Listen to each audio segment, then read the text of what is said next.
Assalamu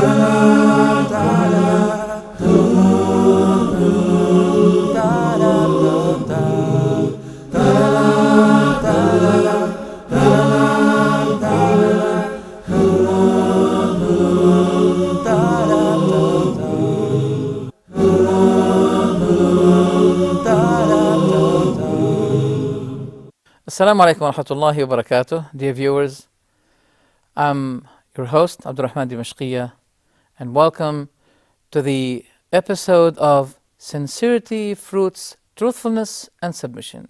We've been talking on the previous episode about the necessity of truthfulness.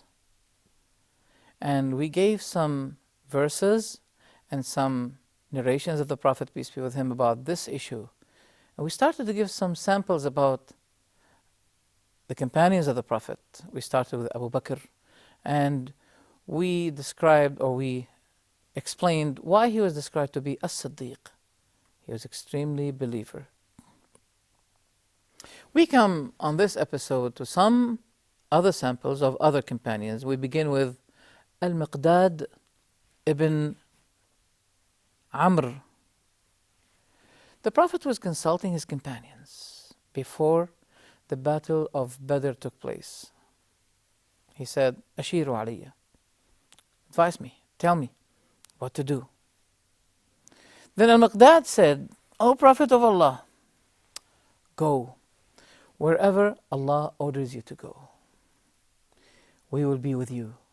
Wallahi, if you were to cross the sea with us, we will cross the sea with you, caring not about any kind of consequences, after we witnessed that you are the Prophet of Allah.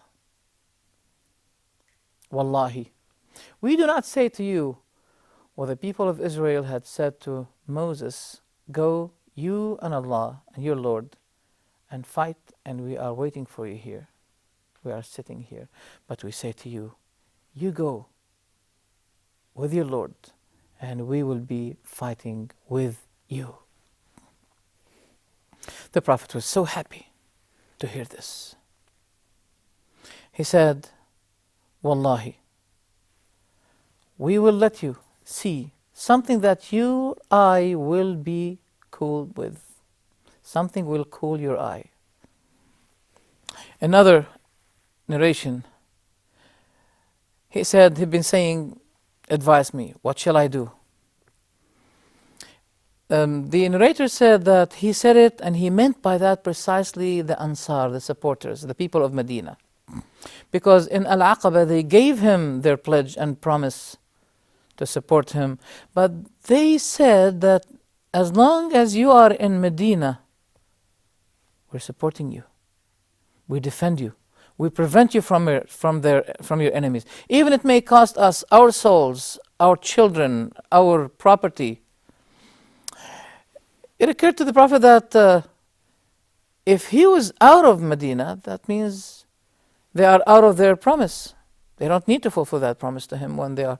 And Badr was on the distance is something like maybe half an hour or maybe 1 hour to Medina. So he is out of the Medina. So will they be defending him? Will they be fulfilling their promise to him? We find here Sa'd bin Mu'adh saying to the Prophet, peace be with him, it seems that you mean us, O Prophet. We believed in you. We witnessed that what you came with is the truth, and we gave you on that our promises and our pledges. If you were to cross this sea with us, we will go with you, and none of us will delay. And we do not hate that you will meet our enemies with you. We are very patient people in war, and we are truthful on meeting, when we meet with the enemies. Go, O Prophet of Allah, and we hope and hold that Allah will be showing you from us something which will let your eye cool. The Prophet was very happy, and he said, take the glad tidings of the victory. And I can see from now the angels were giving the Prophet, the spots where the tyrants of Quraysh are going to be dying, the places. Abu Jahl is going to be dying here. Uqba, Ibn Hisham, etc. All of those tyrants of Quraysh, the Prophet was given their places where they will die. Allah promised, and Allah fulfilled His promise through those who fulfill their promise. Those are the supporters of Allah. And they were granted this name that Allah chose for them, Al-Ansar. That means those are the supporters of Allah and His Messenger. And this is sufficient honor for them. They are Al-Ansar, the supporters. That is another sample that shows the truthfulness of those companions. Another sample. The Prophet was passing by or sitting, and a person was passing by, and he had a golden finger. And the Prophet disallowed men from wearing the gold and silver. But this man was wearing that gold and silver. The Prophet took out the ring, the golden ring from him, and he threw it like this. And he said, some of you intends to or seek to be putting around him or around his finger a ring of fire. The Prophet threw it down. What do you expect? People said to the man, pick your ring, take it and sell it or benefit yourself with. You don't need to wear it, because selling the gold is not disallowed or unlawful. But wearing golds is not for women, it's not for men, it's for women. So they said, pick the golden ring and sell it, benefit yourself with. What they said was not false, was true. It's okay, no problem. But he had something else more than that. He said, Wallahi, I will not pick it up after the Prophet threw it down. I'll not pick it up. You want to pick it? You pick it. But I'm not going to pick it up. Also another story of Ka'b ibn Malik. And what do you know about Ka'b ibn Malik? A person who used to witness, to be with the Prophet during all of his trips, all of his fights, etc. But once he was invited, and all the companions were invited to join going to Tabuk. And at that time, it was hot. And many hypocrites, they were delaying, postponing. They didn't want to go. Those hypocrites, they are rushing headlong when there is any lively benefit.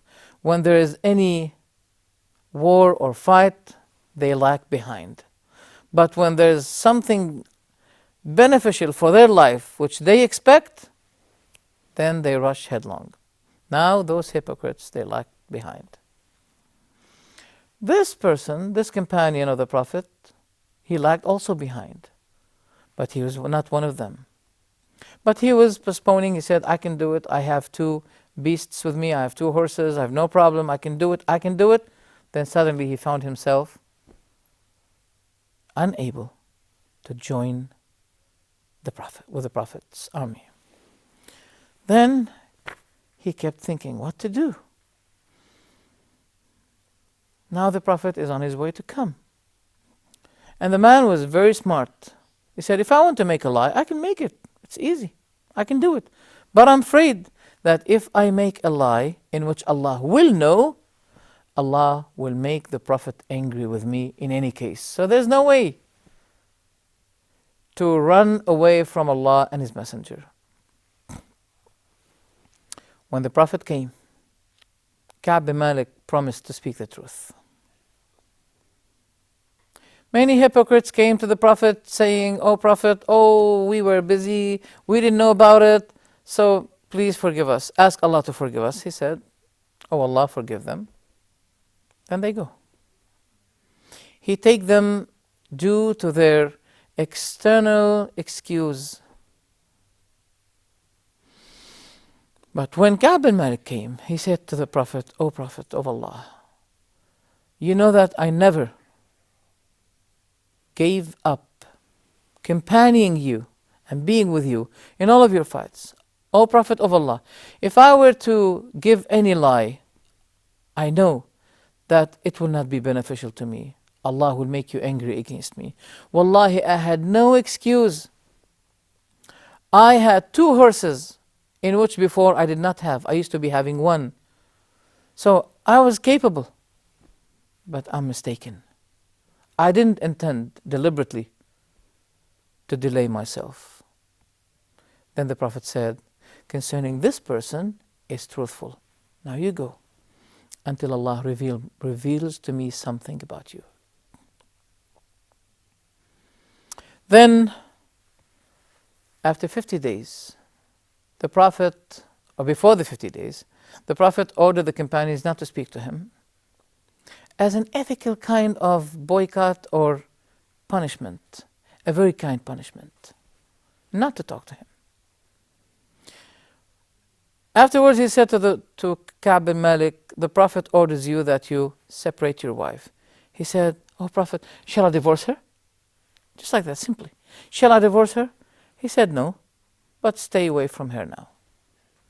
Until Allah revealed verses concerning him and 2 other truthful companions with him who had the same situation, the same position. The Prophet called for Ka'b bin Malik to come. Ka'b bin Malik was in a very critical situation. He feels loneliness, he feels fear that Allah may punish him, etc., etc. Then Allah revealed verses declaring the approval of Allah for the repentance of Ka'b bin Malik and the other 2 truthful companions with him.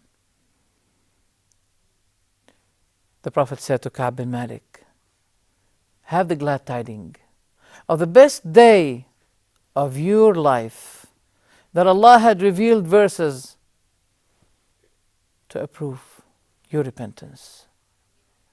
And that was the best day. He said, Ka'b said, Alhamdulillah, after this, I never make any lie until I die. He was truthful in his justification. Yes, he was a sinner in this, that he did not join with the Prophet, peace be with him. But he was truthful, and his truthfulness helped him. This is the story of Ka'b ibn Malik radiallahu anhu. Also another sample of the truthfulness of the companions of the Prophet. At the beginning of the message of the Prophet, peace be with him, there was no revelation concerning the alcohol. Is it allowed? Is this allowed? People used to be drinking, and nothing was revealed concerning drinking alcohol until Allah revealed verses concerning the alcohol not to be allowed. Anas narrated that Talha was sitting and he had that, a glass of alcohol with him. And he heard someone saying, I swear by Allah, I witness that the alcohol became haram. And the Prophet said, it's haram from now on. Talha had the glass with his hand. He didn't say, well, this is the last one. Let's take it, and then I will never drink. But he threw it immediately. An instant, truthful submission to Allah. He said to his relative, we have some containers of alcohol in our house. Take it out and throw it. Within minutes, the roads, the streets, the small streets, the passages in Medina were full of alcohol. It was thrown. The companions did not delay their response and submission to Allah. Allah did not delay to fulfill them what He promised, to grant them with victory. Today, the delaying of victory for us is because of us, because we are delaying our submission to Allah. Let everybody hear this. Another beautiful glimpse that shows the truthfulness and the readiness of those companions to submit to Allah, ready for any command. Do or don't do, they immediately submit and comply. Rafi' ibn Khudayj, he said that we used to have a certain type of deal.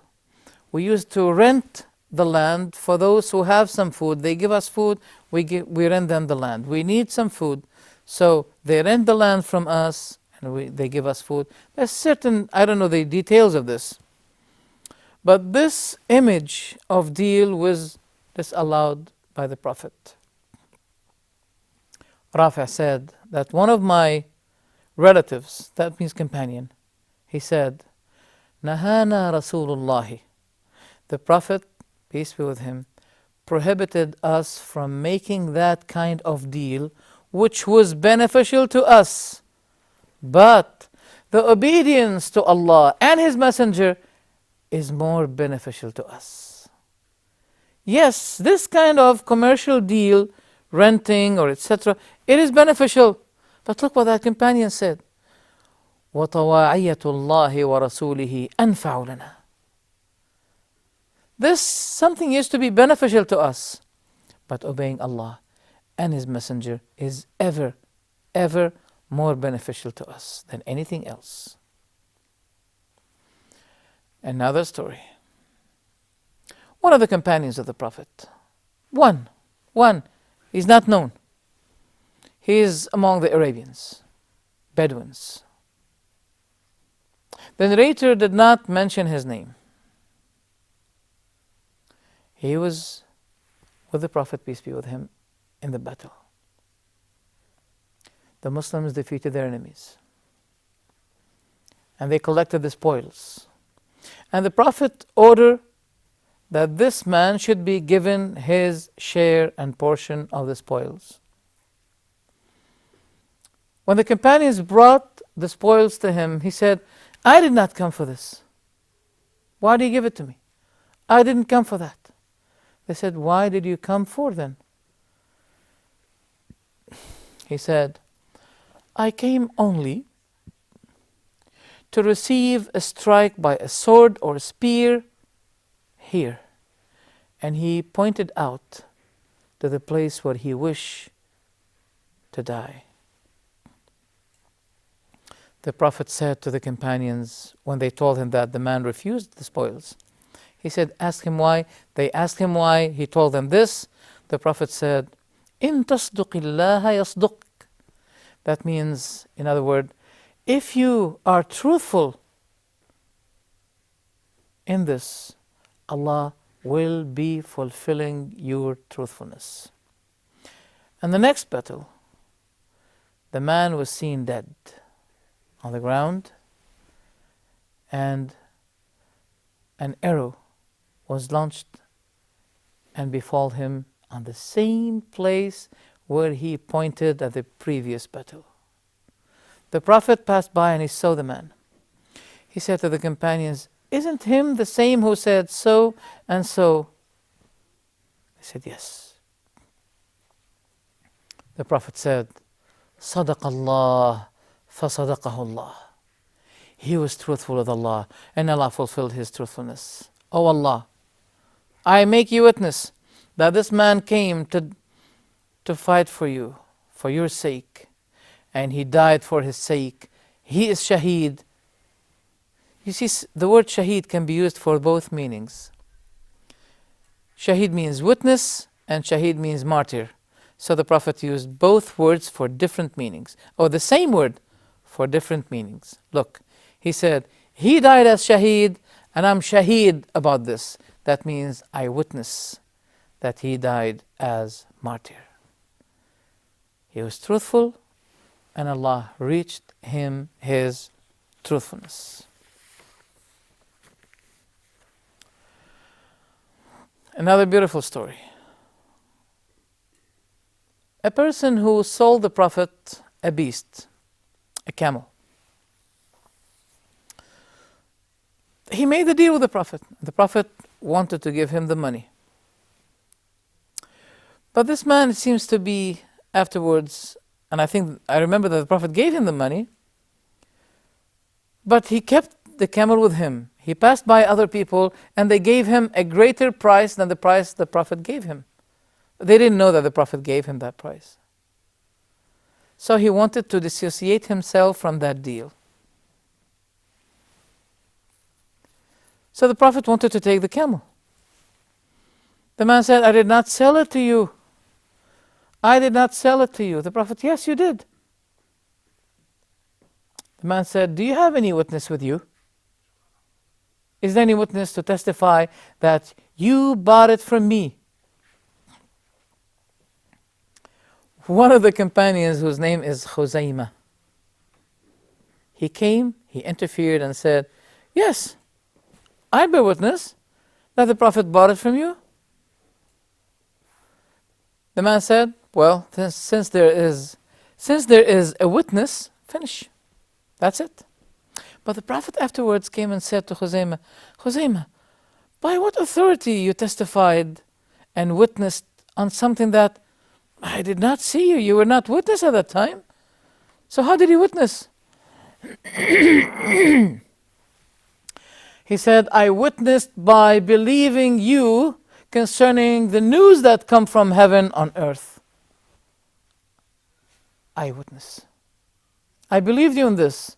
So naturally, I witness that what you say, in anything you say, is true. The Prophet, peace be with him, considered from that time that the testimony of Khuzaymah to be equal of the testimony of two persons. And that was beneficial even after the death of the Prophet, when the companions were collecting the Quran. And Zayd ibn Thabit, he said, I do not take a verse from the Quran except by two persons who witnessed that they memorized this verse. But there was one verse that they needed it.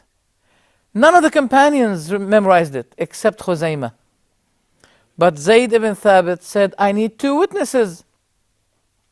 But he remembered that the Prophet, peace be with him, considered the testimony of Khuzaymah to be equal of two persons. Then Zayd ibn Thabit accepted that verse in which Khuzaymah memorized only. He accepted it because the testimony of Khuzaymah equals two testimonies of any other person.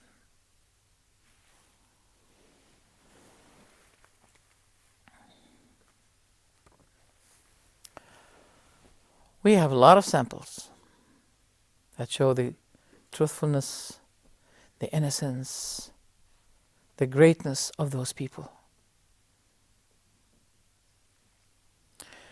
The story of Al-Ansar, the supporters of the Prophet, peace be with him, who used to be with him, defending him, until Allah the Almighty enabled the Prophet Muhammad to control the whole peninsula, to return to Mecca. And the Prophet returned to Mecca with full victory. What do you imagine a person, a commander of an army that enters the place in which he invaded? I mean, what do you expect his attitude or the way he walks? He should be walking like this, with full pride that he did it, that he defeated his enemies. Every commander enters like this. But the Prophet Muhammad, peace be with him, entered Mecca while his neck was connected to his chest. An action of humbleness that the Prophet showed, as if he is saying, it was not by our efforts. The favor fully is from Allah the Almighty. So he's showing gratefulness that Allah granted them this victory. The companions defeated the enemies. Mecca returned to be a place of monotheism. 300 idols that were surrounding the house of Allah were destroyed. People used to say, "Here we come, Allah. Labbaik Allahumma labbaik. Labbaik la sharika laka labbaik. Here I come, Allah. Here I come to you. You are the one that you have no partner, except one partner who belongs to you. You owe him and what he owes. You owe him and anything that he owes, except one partner." This used to be the logo of the pagans when Islam came. And Mecca was in the hand of the Prophet, peace be with him. They deleted that last passage, this last statement. They returned to say, as Ibrahim the Prophet used to say, "Labbaik Allahumma labbaik, labbaik la sharika laka labbaik." That's all. The Prophet was victorious. He returned to his home place where he was born. He was driven out. He came back. But he said to the people, "What do you think I'm going to do to you?" They said, "You are a brother and the son of a brother." Then the Prophet did not punish them. He used to order the companions, all the companions, to avoid shedding blood against anyone. The Muslims entered Mecca and they were trying their utmost striving and effort not to shed blood, but to pardon and to forgive. And the Prophet showed pardoning and forgiveness. That also shows the greatness of the Prophet. A person who used to be slandering the Prophet extremely, when the Prophet came to Mecca, that person was running away from him. He said to the cousin of the Prophet, "What shall I do? If the Prophet will see me, he's going to kill me. What shall I do?" Ali said, "Go to him and say to him, quote to him what Allah said. We used to be oppressive and sinners against you." He taught him to quote to him the verse that was told about the brothers of Joseph, Yusuf alayhi salam. We believe that Allah had preferred you over us and we were wrongdoers. Then Yusuf said to them, "La tathriba alaykum." There's no blame on you today. May Allah forgive you, and He is the most merciful one. When this person came to the Prophet, quoted to him the same verse that the brothers of Yusuf said to their brother, the Prophet realized this, and he quoted to them what Yusuf said to his brothers: "There's no blame on you this day. May Allah forgive you, and He is the most forgiven. He is all forgiven, most merciful."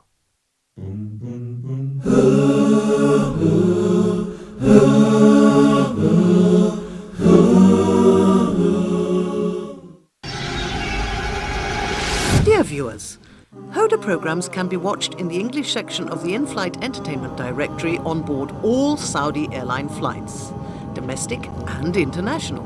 Sit back, relax and enjoy watching Hoda's entertaining and enlightening shows on your trip. Hoda wishes you a safe and successful journey. Hoda, a light in every home.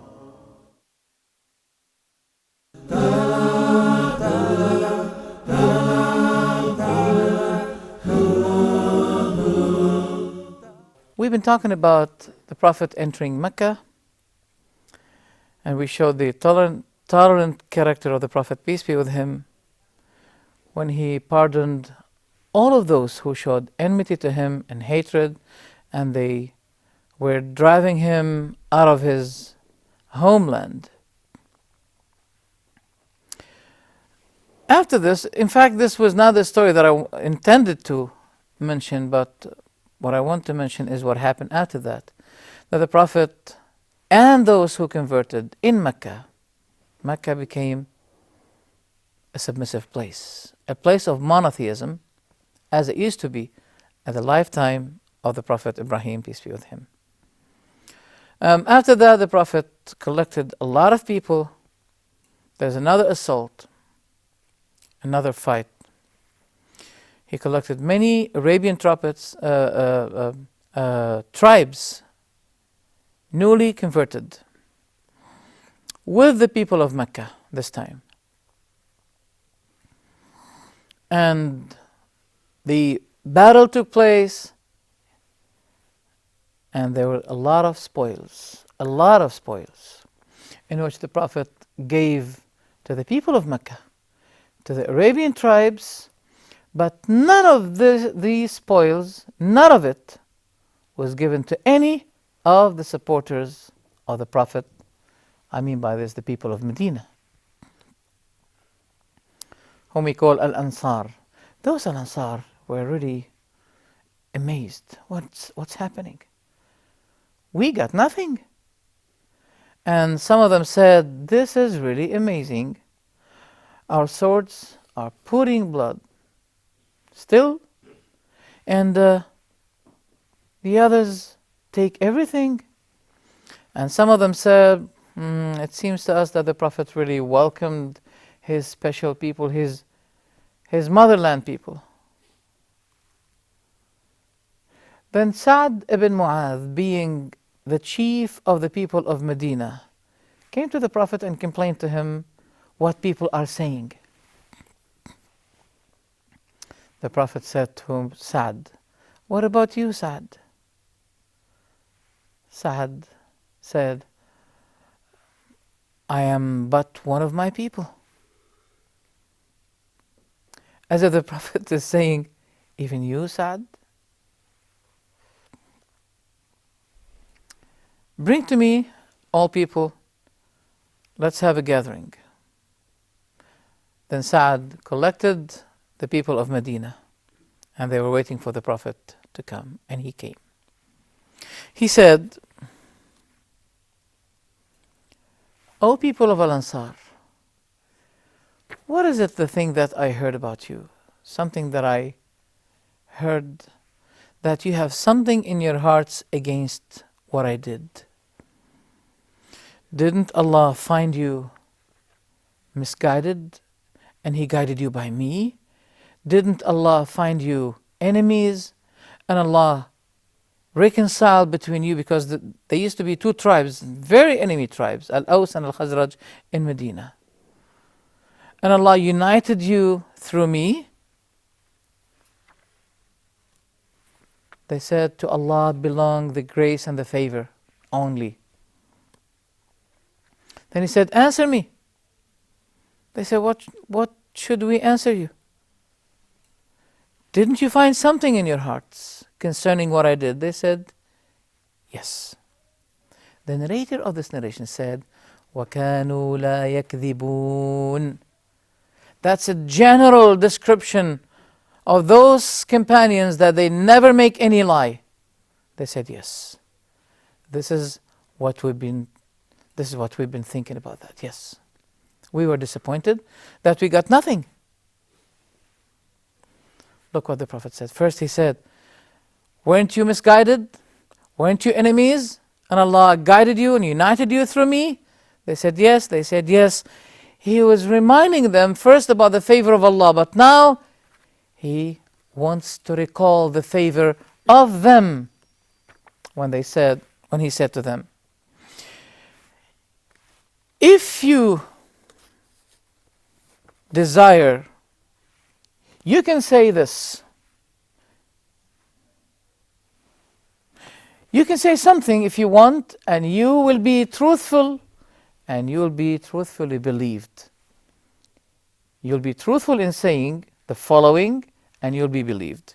You came to us, that means, O Muhammad, you came to us while you used to be charged with lie. We believed you, and You were forsought, and we supported you, and you were lonely, and we helped you. The Prophet is reminding himself now the favor of those great people. First, he reminded them the favor of Allah on them. But he did not deny the efforts that they gave, the support they gave. Did you find something in your heart concerning a meaningless objective material that I sought thereby to support, to give people push in their early belief, new belief? I left them with the camel, with the sheep and the cow, but I left you, the supporters of Allah, for your faith. Had it not been the matter of immigration, I would be considering myself one of the Al-Ansar.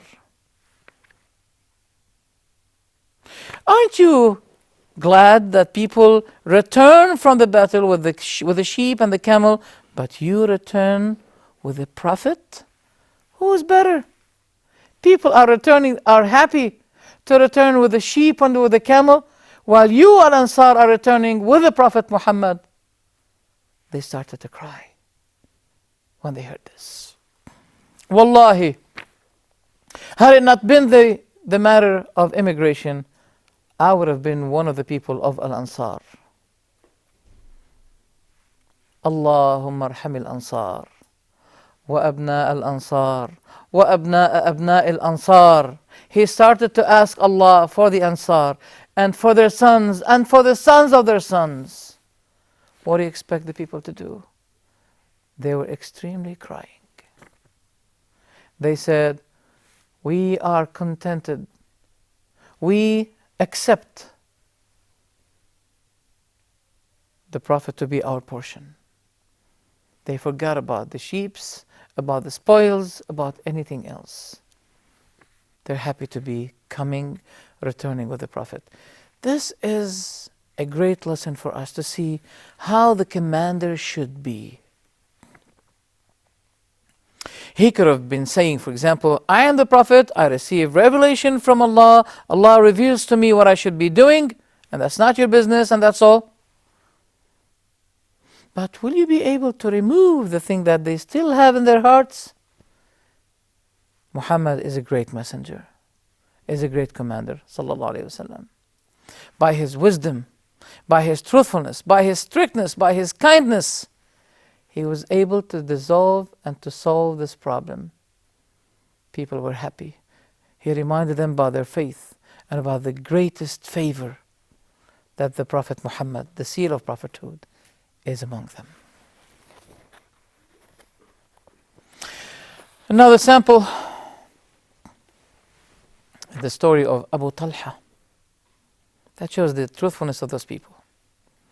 Abu Talha, he used to be having a garden.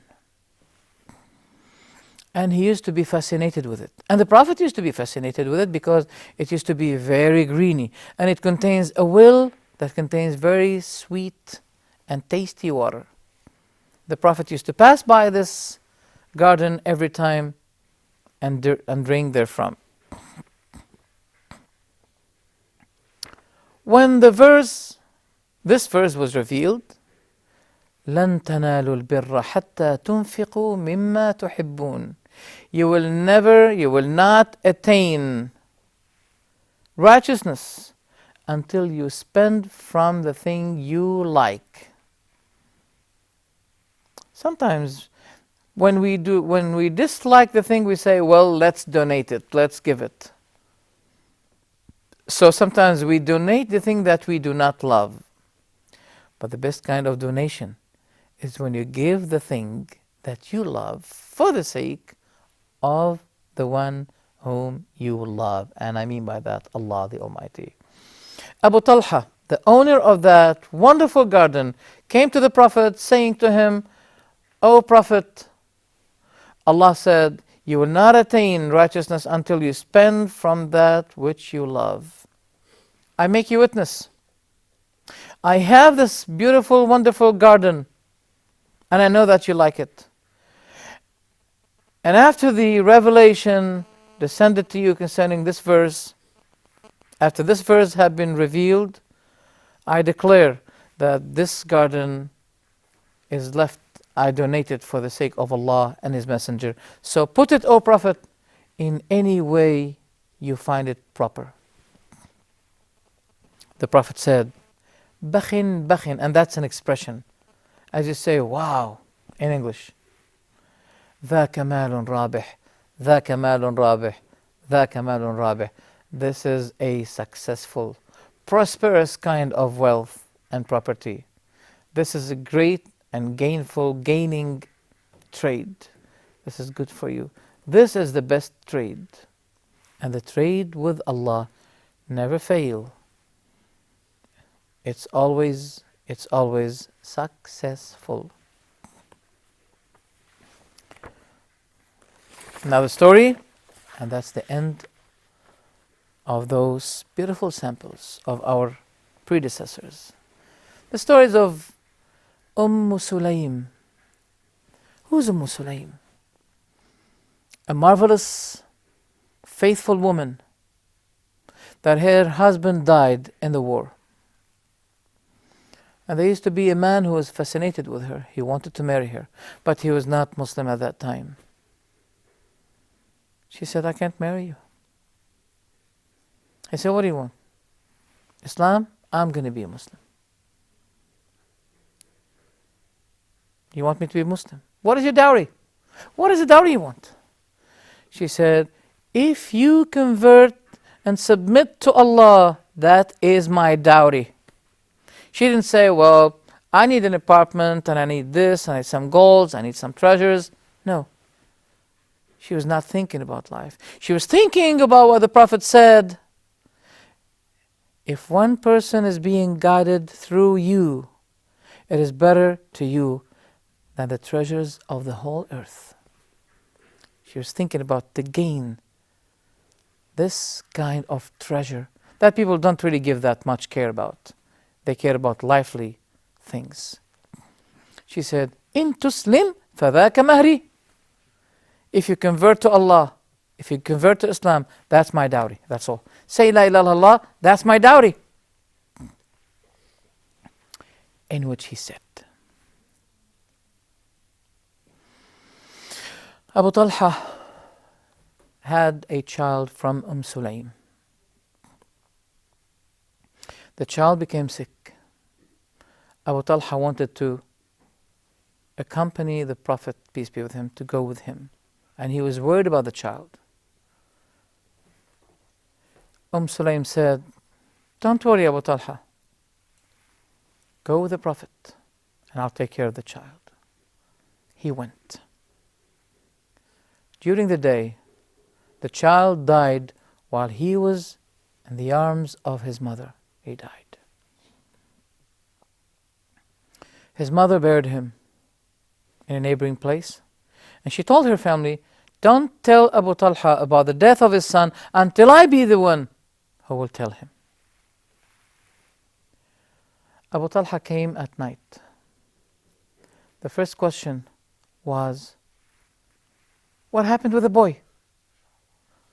Oh, before that, she put her makeup for her husband.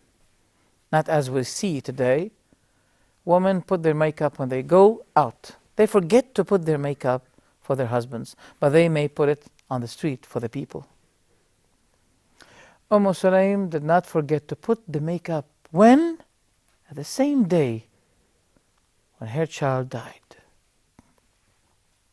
She did not forget her obligation towards her husband. She wanted to reduce the surprise, the agonies, the pains of his son's death. She welcomed him with a smile, and she prepared food for him. He took his food, and she invited him to intercourse. Well, I'm not ashamed to say that, because we have to really wonder and to be amazed about this. How can a woman invite her husband for this at the same day when her child died? Then after that, after he finished, he's happy, she said to him, Abu Talha, tell me, if our neighbors borrowed us something in which they asked us to return it to them, should we decline? Should we refuse to get it back to them? He said, no. Why should we? That's their stuff. That's their belonging. It belongs to them. She said, well, seek and imagine and hope the rewards from Allah for the loss of your son. Abu Talha was amazed. He was angry. You waited until I ate and I intercoursed with you, and then now you're telling me that my child died? Abu Talha went to the Prophet, peace be with him, and told him the details of this. The Prophet said, if Allah decrees something because of the meeting that occurred between you and your husband, Allah will be blessing your offspring. Allah will be blessing your offspring, your descendants, your children. The narrator said, Allah had provided Sulaim and Abu Talha with 12 children. All of them memorized the Quran. All of them memorized the Quran. This is the blessings of patience. This is the blessings of submission. This is the blessings of truthfulness. Not only the male companions were truthful, but even the female companions were also truthful. Can you imagine that kind of society? It is not amazing after hearing those stories of those great people to know that Allah fulfilled His promise to them and granted them victory. We are amazing, and we are not also amazing why today we do not deserve that victory, because we have the problem that our predecessors did not have. We need to be truthful. We need to be sincere. We need to confess our mistakes and our shortcomings. Let this be also the lasting moments and occasion to mention to you the story of Abu Bakr. Abu Bakr was the truthful with As-Siddiq, extremely believer. Abu Rabi'a al-Aslami said that I used to be serving the Prophet, and the Prophet granted me and Abu Bakr a land. We were neighbors in the land. It was divided for me and Abu Bakr. And we had some disagreement about the limit of the land. There was a palm tree in which Abu Bakr said it belongs to him, but I said it belongs to me. Abu Bakr was angry, and he said some word, a certain word, that made me upset, and he regretted for. Then Abu Bakr forgot about the land. He said, Abu Rabi'a, say to me the same word that I said to you. A bad word, something was not explained. Abu Rabi'a said, no, I'm not going to say it to you. Abu Bakr said, you must say the word that I said to you. He said, no, I'm not going to say it. Abu Bakr said, Wallahi, if you didn't say it, I'll go to the Prophet and complain him against you. Then Abu Bakr went, and he rejected the land. Abu Bakr rejected the land. He doesn't want the land anymore. He wants to be forgiven by Abu Rabi'a for the word that he gave him, because he knows, he wants to make sure that he'll be transferred from this life to the next life, while no one has any right against him. Are we cautious for this? Are we so eager for that? I'm sorry to say, many of the Muslims today need to reform themselves in order to rush the victory of Allah the Almighty. Anyway, Abu Rabi'a followed Abu Bakr, and the tribe of Abu Rabi'a, they followed Abu Rabi'a to support him. They said, may Allah forgive Abu Bakr. Why he has to go to the Prophet to complain you, although he is the one who said that bad word to you? Abu Bakr did not go to complain against him, but in a matter of fact, he went to complain himself against himself. He went to tell the Prophet that he said a bad word, and that made the Prophet oblige Abu Rabi'a to say it to Abu Bakr, so Allah will be forgiven Abu Bakr. Subhanallah. Abu Rabi'a said to his tribe, do you know who is that? He is As-Siddiq. He is the companion of the Prophet in his immigration. They said, so what do we have to do? He said, Wallahi, if he turned back and he saw you following me, that means to support me against him, he may get angry, and the Prophet will be angry for the anger of Abu Bakr, and Allah may get angry for the anger of the Prophet and Abu Bakr. So they said, what do you suggest us to do? He said, get back. Get back. Then Abu Rabi'a said, Abu Bakr went to the Prophet and he told him everything. What do you mean by everything? That means he told the Prophet what he said to Abu Rabi'a. I said to him such and such. His closest relationship to the Prophet, we know that he is to be always the closest to the Prophet. He didn't want to take advantage of it by making the Prophet biased to him. No. But he came to take advantage with the closeness of the Prophet to him, to help him, to oblige Abu Rabi'a to say the same word to Abu Bakr. What kind of society is this? Abu Rabi'a reached to the Prophet, and the Prophet said, Abu Rabi'a, what do you have to do with As-Siddiq? Abu Rabi'a said, oh Prophet, we've been disagreeing about the limit of the land you gave us, and he said that this palm tree belongs to me, and I said it belongs to me. And he said a word, he wanted me to say it back to him, but I'm not going to say it to him. The Prophet said, yes, don't say the word to him, but say to Abu Bakr, may Allah forgive you, Abu Bakr. May Allah forgive you, Abu Bakr. May Allah forgive you, Abu Bakr. Abu Bakr went away while he was crying.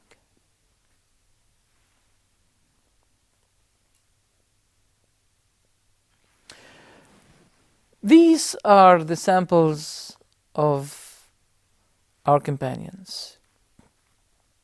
Those are our model after the Prophet, peace be with him. They fully understood the message, the revelation, and they fully and completely and perfectly practiced it. We need to follow their footsteps, and we need to take them as our examples. They are the best generations that the history ever witnessed, from the beginning of the time of Adam until the day of judgment. They are the best generations. We ask Allah the Almighty to reform the situation of the Muslims and to help them to follow the traces and the footsteps of their predecessors. And we hope thereby, by our returning to Allah and following those good examples, we attain victory and pleasure of Allah the Almighty. We thank you very much for attending these wonderful stories in this episode. Thank you very much. May Allah bless you. Assalamu alaikum wa rahmatullahi wa